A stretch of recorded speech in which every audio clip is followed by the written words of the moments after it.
लाजर की मृत्यु। मरियम और उसकी बहन मार्था ने गांव बैतनिय्याह नाम का लाजर नाम का एक मनुष्य बीमार था।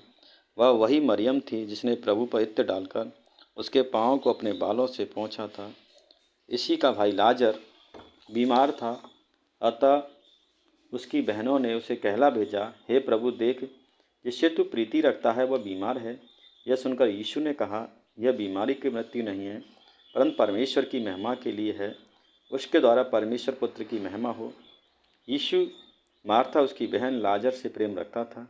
फिर भी जब उसने सुना कि वह बीमार है, तो जिस स्थान पर वह था वहाँ 2 दिन और ठहर गया। इसके बाद उसके चेलों ने कहा, आओ हम फिर यहूदियों में चलें।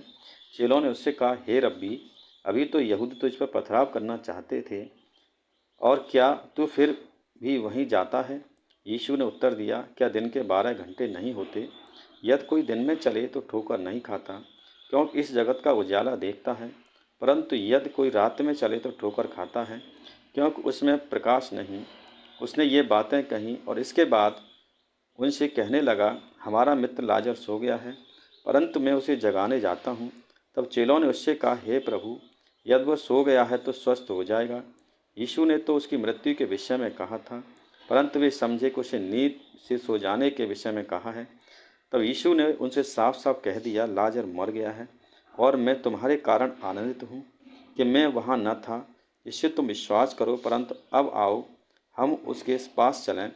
तब थोमा ने, जो दिदमुस कहलाता है, अपने साथी चेलों से कहा, आओ हम भी उनके साथ मरने को चलें। Praise the Lord. वहाँ पहुँचने पर यीशु को यह मालूम हुआ कि लाजर को कब्र में रखे 4 दिन हो चुके हैं। बैतनिय्याह यरूशलेम के समीप 2 मील की दूरी पर था। बहुत से यहूदी मार्था और मरियम के पास उनके भाई की मृत्यु पर शांति देने आए थे। जब मार्था ने यीशु के आने का समाचार सुना तो उससे भेंट करने को आई, परंतु मरियम घर में बैठी रही।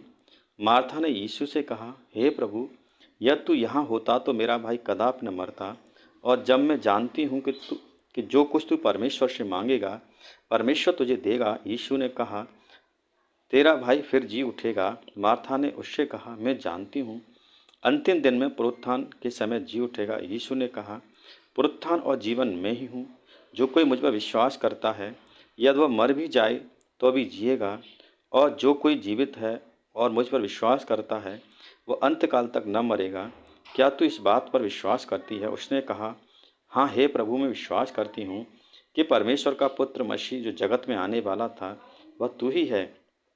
Praise the Lord. यह कहकर वह चली गई और अपनी बहन मरियम को बुलाकर चुपके से कहा, गुरु यहीं है और तुझे बुलाता है। यह सुनते ही वह तुरंत उठकर उसके पास आई। यीशु अभी गांव में नहीं पहुंचा था, पर उसी स्थान में जहां मार्था उससे भेंट की थी। तब जो यहूदी उसके साथ घर में थे उसे शांति दे रहे थे। यह देख कर के मरियम तुरंत उठ के बाहर गई, यह न समझे कि वह कब्र पर रोने को जाती है, तो उसके पीछे हो लिए।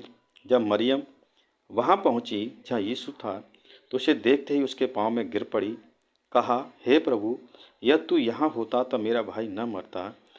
तब जब यीशु ने उसको और उन यहूदियों को जो उनके साथ आए थे रोते हुए देखा तो आत्मा में बहुत उदास और व्याकुल हुआ, और कहा, तुमने उसे कहाँ रखा है? उन्होंने उससे कहा, हे प्रभु, चलकर देख ले। यीशु रोआ। तब यहूदी कहने लगे, देखो, वह उससे कितना प्रेम रखता था। परंतु उनमें से कुछ ने कहा, क्या वह जिसने अंधे की आंखें खोली हैं यह भी न कर सका कि यह मनुष्य न मरता? Praise the Lord. यीशु मन में फिर बहुत उदास होकर कब्र पर आया। वह एक गुफा थी और एक पत्थर उस पर रखा था। यीशु ने कहा, पत्थर हटाओ। उस मरे हुए की बहन मार्था उससे कहने लगी, हे प्रभु, उसमें तो दुर्गंध आती है, क्योंकि उसे मरे हुए 4 दिन हो चुके हैं। यीशु ने कहा, क्या मैं अब तुझसे नहीं कहा था, यदि तू विश्वास करेगी तो परमेश्वर की महिमा को देखेगी?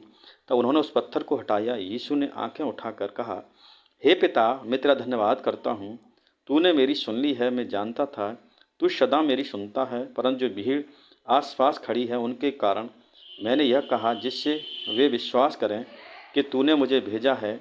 यह कहकर उसे बड़े शब्द से पुकारा, हे लाजर, निकल आ। जो मर गया था कफन से हाथ पांव बंधे हुए निकल आया। उसका मुंह अंगूछों से लिपटा हुआ था। यीशु ने उससे कहा, उसे खोल दो। Press the Lord. उसे खोल दो और जाने दो।